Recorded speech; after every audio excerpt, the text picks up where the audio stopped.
100 years after 99% of the world's male population was wiped out due to nuclear and biological warfare, the peaceful and flourishing Earth is now dominated by women who've created secure utopian communities. When a school field trip visits the encampment of the few remaining men, a chance encounter ignites a spark between a man and a woman from opposite ends of society. In 2140 Russia, a young woman wakes up to the sound of her AI's voice encouraging her to get ready for her work. The youthful teacher celebrating her 50th birthday, Rada, lives in the technologically advanced matriarchal eco-town mainly populated by women called Two Hills. Their society heavily depends on technology that checks their health and makes food and clothing on demand. As Rada eats her breakfast, she watches a commercial for the latest state-of-the-art pleasure device before switching to the news reporting about a famous artist and activist fighting for equal rights for men and women to procreate through natural means. As she turns the television off, Rada merely scoffs at the artist's actions. With her new clothes ready, Rada makes her way through the eco-town with a bag of trash in hand. As she passes through the park, she runs into her friend Iya and they talk about their excitement for the new pleasure product. She suddenly receives a call on her ring communication device from her mother, Yelena, which she tries to drop. However, Yelena jogs up from behind to remind her that the daughter of the mother of the Two Hills will be part of the class field trip under Rada later today. If she makes a good impression, she might get an internship at the city hall. Rada is disinterested in the opportunity and annoyed by her mother's insistence. Before speeding off to continue her jog, Yelena reminds Rada to take a whistle with her on the field trip because Moscow is full of primates. After her mother leaves, Rada throws her trash in one compartment and Iya tells her she should have segregated her waste. Rada says she can't because she's late for work.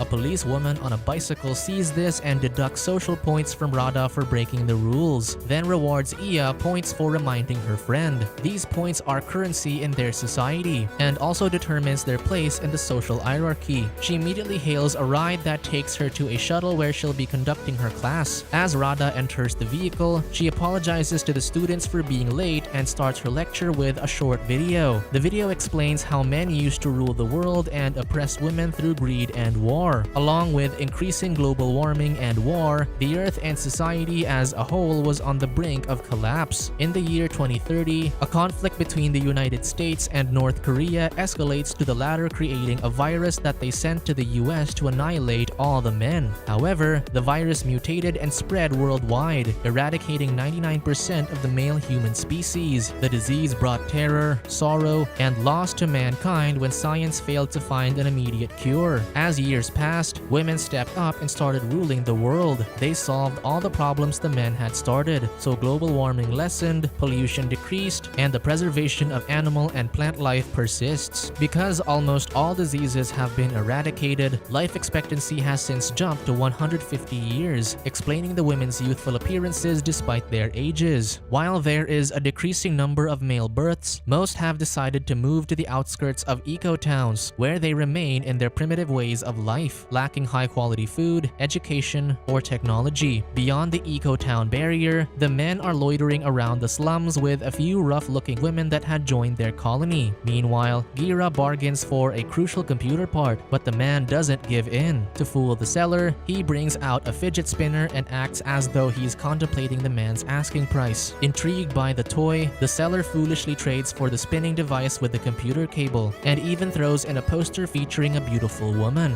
Hiding a smirk, Gira accepts the items and walks through the slums. Around him are people making do with what they can scavenge, and watching street fights as a means of entertainment. Gira gets home and immediately uses the cable to fix his grandfather's old computer. When it finally turns on, Gira calls his grandfather, and tears of joy well up in the older man's eyes. His grandfather points out the games he had played before, and reveals that Gira was named after his favorite character from Witcher, Geralt. Later, they watch an old romantic movie, and Gira asks his grandfather what love is. The older man says it's the greatest thing one would trade their life to have. Suddenly, they hear a man calling Gira's name, and immediately shut off the monitor. The man, Carissa, enters the room and excitedly asks if Gira's fixed the device, and if it contains anything he can use for pleasure. However, Gira and his grandfather pretend that the device is still broken. Dismayed, Carissa tells Gira to head to the gathering because he's needed. Meanwhile, the class stops by an elevated area overlooking Moscow, where the students take pictures of the abandoned city. In curiosity, Mila asks their teacher why the buildings are so tall and massive. With a smirk on her face, Rada tells them that men built giant infrastructures to feed their egos and compensate for their physical shortcomings, making the girls scoff at the males' idiocy. In the encampment, the men prepare a feast for an important person's arrival. When their entourage finally arrives, the host readies the microphone, piano, and speakers. Carissa signals the host to play the music. As everyone gathers in a line to welcome the guest, the Baron exits the vehicle and closes his eyes for a few minutes, enjoying the music. After a while, he asks the host to stop the song and steps on the stage. The Baron greets the men and the few women of the commune before starting his speech about the poor treatment of men by women, and how his grandfather was the first man to escape the women-governed society to start a community where men can be free to do whatever they want. He wishes to succeed in his planned rebellion against the government and greets the locals with a happy Independence Day. The men cheer and applaud, expressing their support. After the speech, he orders his men to shower the townspeople with candies they were able to scavenge from a confectionery factory. While the others are busy picking up the candy from the ground, the Baron calls for Gira, who unwillingly approaches him. He orders the lad to capture a goose and make a Peking duck for him to feast on, before bragging about his crocodile skin shoes to the others. Meanwhile, Rada takes her students outside the perimeters of the encampment to show them the extreme difference between their world and the primates. As they are about to leave, the girls demand to see the primitive men, but the teacher denies their request and tells them that it's too dangerous. However, Mila and the others insist, pressuring Rada to guide them inside. As they happen upon the locals enjoying their feast, the students are equally fascinated and disgusted by the men's state of life. However, their gawking does not sit well with the residents. One man stands up and rudely pulls down his pants, showing them his private parts, but the girls don't see his action as rude. Thinking this is merely a simple greeting, one of Rada's students imitates the man by lifting up her skirt and flashing her underwear, making the other males stand up aggressively. Fearing what might happen, Rada ushers her students back to the shuttle. While counting the number of students inside the shuttle, Rada realizes Mila is missing. Returning inside the encampment, Rada sees Mila staring at a goose with fascination.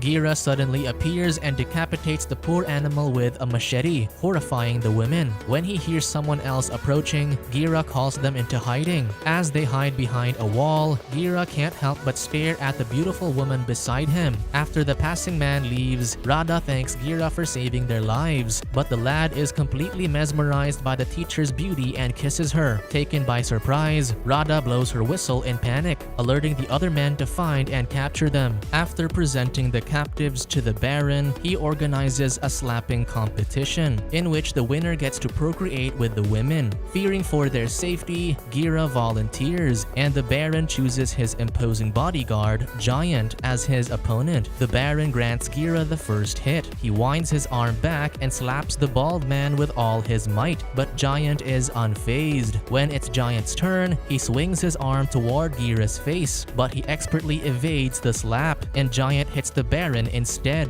knocking the leader to the ground. While everyone else is concerned for the Baron's well-being and rushes towards the fallen man, Gira tells the women to quickly escape to their shuttle. Gira realizes he's incurred a grave violation by what he did, so he runs home and tells his grandfather to hide him. Moments later, Carissa arrives with other men asking about Gira's whereabouts. The old man points out that his grandson escaped through the window, so one man jumps from it and crashes at the bottom. Then, the old man reminds them that the moonshine supplies are ready, making Carissa stop his search for Gira. Later, Carissa and another man haul the cargo and wait for a shuttle to drive by to pick up the moonshine. When the shuttle slows down, Julius questions the AI, Larissa, why they're stopping in the middle of the forest. Larissa addresses him as the keeper of the seeds and tells him that they are to take a fresh delivery of batteries. As Julius opens the shuttle, Carissa introduces themselves as the technical service crew and places the cargo into the vehicle. As the shuttle moves, the drum shakes, and Gira pops out of the container, surprising Julius. Gira explains that he was checking the battery's health and asks if he could exit the shuttle. But when the door opens, the vehicle is moving too fast for him to jump off safely. Julius explains the shuttle can't stop because it's on autopilot, but promises Gira can deboard when the shuttle slows down as they near the destination. Intrigued by the beverage Gira drinks from a flask, Julius asks him what it is. Gira tells him it's moonshine and offers some to the curious man. Surprised by the liquor's strong taste, Julius coughs, and his face contorts in a grimace, calling the alcohol an abomination. In Rada's home, Yelena confronts her daughter for the irresponsible actions that might have jeopardized her standing in society. A colorfully dressed older woman arrives, interrupting their argument, and quickly comes to Rada's defense. The older woman was the artist and activist Rada saw protesting on the news that morning, who also happens to be Yelena's mother and Rada's grandmother, Zoya. Yelena tells Zoya that Rada could have been abducted or taken advantage of by the men if they hadn't escaped the encampment. She also blames Zoya's influence on Rada before handing her daughter a birthday gift and leaving. As Rada excitedly opens it, she sees the newest pleasure device everyone's been talking about. Seconds later, Zoya asks about the primate Rada encountered. Rada tells her grandma that she was surprised he protected them and didn't show any aggression at all. Zoya tells her that during her time, real men were like that. She shows Rada a picture of a man she once loved and described him as good-looking. However, Rada tells her that the man from the encampment was more handsome. In the shuttle, Gira and Julius are having a good time talking and drinking booze, with the keeper of the seeds getting increasingly intoxicated. Julius says his duty to mankind is providing the women with his seed, and in exchange, he's pampered and well taken care of. Julius says only 10 men are assigned to each eco-town. To Gira's amazement, Julius gulps down the liquor and Gira tells him to sit and rest, which the man disregards. Intoxicated, Julius destroys his ring communication device and commands Larissa to open the shuttle door. Julius accidentally falls out of the vehicle when a branch hits him on the head. Gira can only watch in panic as he realizes he's been left alone in the shuttle. As the vehicle arrives by the eco-town border, Gira exits the shuttle, and the female guard on duty welcomes him. She notices his missing ring, so he lies that he broke his communication device. Fortunately, the lady kindly tells him they'll simply report that he lost the ring and have it replaced by the authorities. A beautiful lady arrives on a bike with a chariot attachment. Gira gets on the chariot and the woman takes him into town. Meanwhile, in the park, Rada and Iya are talking about Zoya's strange beliefs of wanting men to return to society. Rada asks why it bothers her friend, and Iya says it's because she thinks Zoya's actions are weird. Suddenly, Gira's transport passes by the park, but Rada doesn't turn to look,